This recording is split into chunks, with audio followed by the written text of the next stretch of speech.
sometimes it's hard for me to take into consideration other people. So how can I care about others? We can't. That's our nature. We were born with an egoism that eats us up and all of our life and directs us to exploit and take advantage of our surroundings for our own self-benefit. We do it consciously or unconsciously, and we can't give any account for it.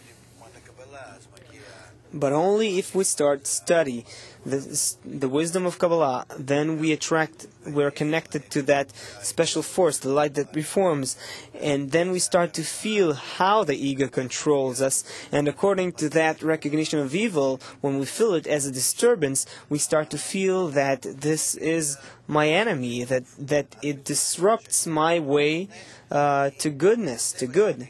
So, to the extent that I feel it as evil, as an enemy, I have to depart it. I have to get away from it. Therefore, we don't have to do any actions forcefully here, but the study of Kabbalah has to bring a person to the light that reforms, and the person himself cannot find the way to be saved from the ego.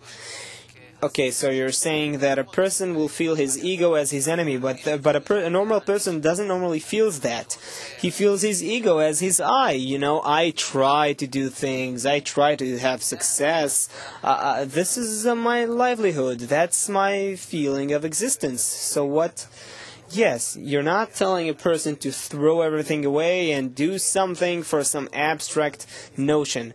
But by studying Kabbalah, one starts to open up his eyes and see that this is for his own bad. What is for his own bad? Using others and exploiting others for his own self-benefit. He starts to sense it, that if he connects to others through love and bestowal, he benefits from it. He will start feeling that through him flows some light, some fulfillment, some elation. He starts to see this whole world transparent. He starts to see that we're all interconnected within one system. And that's a vision, that's a sight. Without revealing that, you cannot undergo corrections. As it's written, know thy Creator and work for Him. You have to reveal that, discover that, and revealing the truth already brings a person to the good deeds. And only thus we advance. The Torah doesn't simply demand us to be good. If my nature is evil, how can I be good?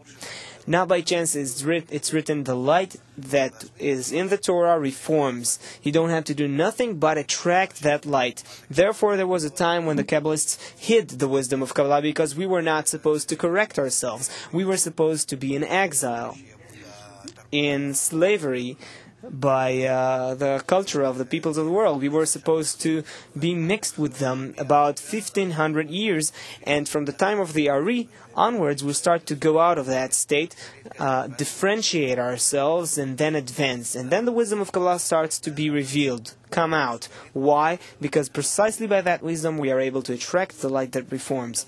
Everything only depends on the light, not on one's own strength and forces. And in the study of Kabbalah, one does not need to put in more effort than studying. And by the study, he starts to see the whole system, how everything is interconnected, interdependent. He sees that if I do this, if I do that, if I do not raise myself higher, then I do myself harm.